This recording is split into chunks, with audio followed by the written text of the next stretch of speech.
Hi YouTube, it's Janelle here. In this video, I'm going to be talking about good debt versus bad debt. Now, a lot of people call debt bad, period, regardless of what type of debt it is. And I am the type of person who tends to think debt is bad no matter what type of debt it is.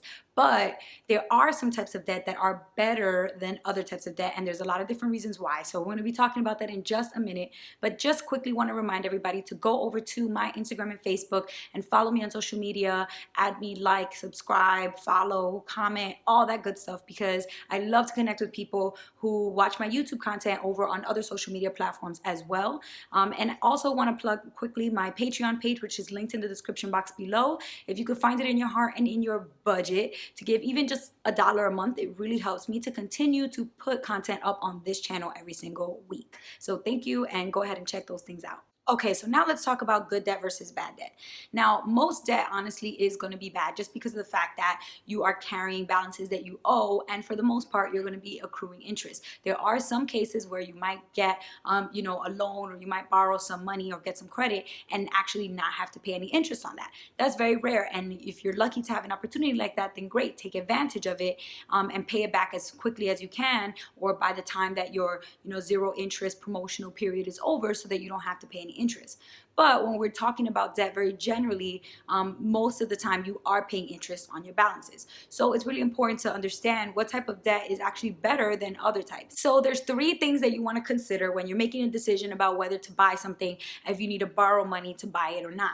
So those things are whether the value of that thing that you need to buy is going to increase or decrease right after you make the purchase. That is the first important thing to consider. And a lot of people think about this example when they consider this specific question. They think about a car. When you go to buy a car, it is immediately when you pay for the car and you drive the car off that lot, it's going to be worth less than what it was worth when you just bought it a minute ago, right? Because cars depreciate in value. The value goes down as soon as you start driving it, as soon as you buy it, and every minute that goes by, the car is worth less and less and less. It's losing value because you're using it and it's not in the original condition, and it's not as valuable as it was before it was used. So that is one thing that people generally will say, that a car is not necessarily a good type of debt, that a car loan is not a good type of debt to take, because of the fact that the car is not going to be worth,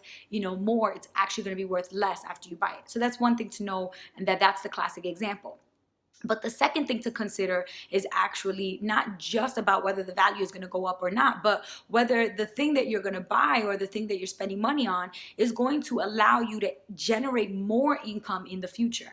So that's why it kind of, with the example of the car, it kind of gets tricky, and it can be a little bit complicated, because it really depends on what you're going to be using the car for and why you need the car.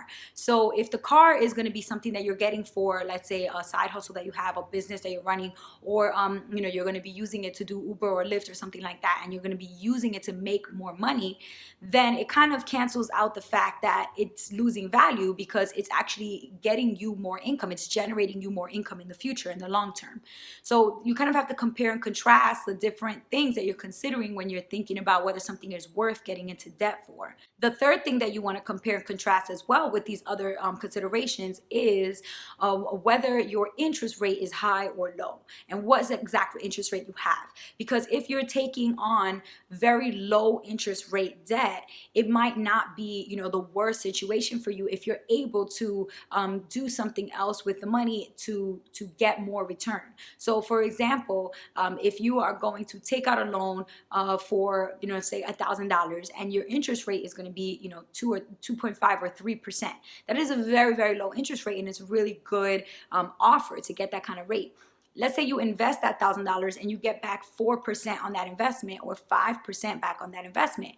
So you made a profit, right? Because the interest that you're getting from investing the $1,000 is way more. It's more than twice as much as what you're paying in interest to have borrowed the $1,000. So if you're able to profit from your debt in that way, then it doesn't necessarily always hurt you. It can be a smart move to have a little bit of debt. The problem is that when it comes to debt, people get carried away. So I talked about the car as a classic example, but another classic example that people use is student loan debt. A lot of times people want to use student loans as a classic example of good debt, and they say, oh, it's always good debt if you're going to take out money to go to college. And the reason why is because when you think about it, your degree is going to make sure that you are valued at a higher value later than you were before you went to college. Your degree makes you more valuable as a worker, as an employee. It means that you have more education. It means that you're more marketable to employers. Your resume is going to look better. You're going to be able to get a higher paying job in the future. And that's, A, makes you a little bit more valuable, and then B, also allows you to make more money. Like, you're able to earn more because of your degree. You'll probably be eligible for or qualify for jobs that have a higher salary than you would qualify for if you didn't have a college degree, generally speaking. So that's one of the reasons why people automatically assume that taking on student loan debt is good type of debt. But you have to be really careful when you think about stuff like that, because of the other option, which is the other thing to consider, which is the interest rate. If you're taking on student loan debt at a very high interest rate, then it's actually probably going to really hurt you over time, as you're not making payments and you're waiting 10 or 15 or 20 years to pay it all off. It's growing and growing and growing. So you really have to consider, at what interest rate are you borrowing for those student loans? Is it really going to be worth it? And then the other thing that is really important to consider, instead of just automatically assuming that taking a lot of student loan debt is okay because it's good debt, it's really important to consider how much are you going to be borrowing. Because the general rule of thumb in like personal finance, in the world of personal finance, is that you consider whether 1 year's worth of your salary in the job that you're going to get after you graduate with that degree should be equal to or more than the amount of debt that you owe in total for your student loans. And I know that this is not the case for a lot of people. Most of my friends and even family that I know and that I have were not able to only borrow the amount that they were going to get as a salary in their first year out of college, or less than that. That's really hard, especially if you go to a very expensive school, or if you travel far to go to school, or if you don't necessarily get a lot of financial aid, etc., etc. So it's really important for you to consider all of these things, because if you're out of college and now you're getting a paycheck every month, it's really hard to take 10% of that paycheck and put it towards student loans. That's what is recommended, that everybody who has debt does. You take 10 to 15% of what you're earning and put it towards your debt so that you can pay it down. But if you're only putting 10% of your income towards, your student loans, and your student loan is equal to your income, then it's going to take you 10 years or more to get out of student loan debt. So if you think about that, and you're okay with the idea of spending the next 10 years of your life, from your mid-20s to your mid-30s or even into your 40s, making payments on a student loan, then that's, you just have to make sure that you're okay with that being your, next decade of your life after you graduate college. If you're not okay with that, if that idea kind of trips you up and bothers you and makes you feel uncomfortable and you think that's ridiculous, then you might have to consider, your student loan situation. Maybe it's going to be important for you to go to a different school, or going to make a different decision about your financial aid package. And that's why it's really important to kind of think about this stuff before you start signing and accepting all kinds of loan offers, because you're going to end up making a decision that's uninformed if you don't think about this beforehand. So that's why it's really important to think about this stuff ahead of time, and kind of plan for, what is my life going to look like after I graduate. It doesn't automatically mean it's good debt. It's debt. So you really want to think about the whole picture of the situation. What's the interest rate, and how much are you going to be making when you graduate college? Do a little bit of research and find out in your field what's the average salary, and in the location that you're going to live in, what's the average salary for your field, so that you have an idea of how much you're going to be paying towards, you're going to be able to put towards student loans. And that way you can make sure you try not to borrow more than what you'll be earning, because then it'll be really hard for you to balance and manage paying down your debt. The last example that I want to talk about real quick is one that everybody always says, this is good debt, this is good debt, this is good debt.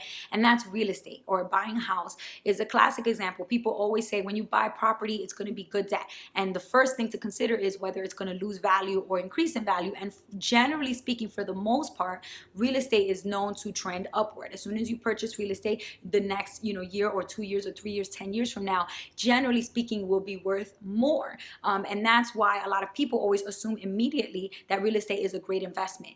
And the other things to consider are whether it's going to help you generate income, which for the most part, a lot of people tend to invest in a house, and then they will rent out part of it to tenants so that they can use the house to generate income. So if you are going to do something like that, you could see why automatically you think, oh, this definitely has to be good debt. The house is going to increase in value over time. I'm going to be able to generate income from tenants. And then if you have good credit, a good credit score, and you're offered a very low interest rate mortgage, then you're going to definitely think, oh, I check all three of the considerations. I check all three of those questions. Yes. So that means that getting a house makes sense for me. This is good debt. But at the end of the day, you really have to make sure that you understand, that it's not guaranteed that the value of that house is going to increase. A lot of times people purchase a house that they can't necessarily afford when they actually crunch the numbers, because they think it's good debt though. It's okay for me to carry this much debt because it's good debt. And then you end up in a crunch, and a lot of times people have to foreclose on their homes if they can't afford to make their payments, if they can't find tenants, if the value of the house actually decreased because of market value, if the area where the house is, ends up losing value or being less marketable instead of more marketable later, then it didn't turn out the way you expected, and so now you didn't end up making a really good decision. So you don't only want to consider these things, you also want to make sure that whatever you take on debt, that it's something that you can actually afford to manage, and consider what the monthly payments are going to be, and for how many months and how many years are you going to have to make those payments. And if you think that that is manageable for you and that you are able to afford it, then in that case, not only is it good debt, but it's probably a sensible thing. It makes sense for you to do it right now.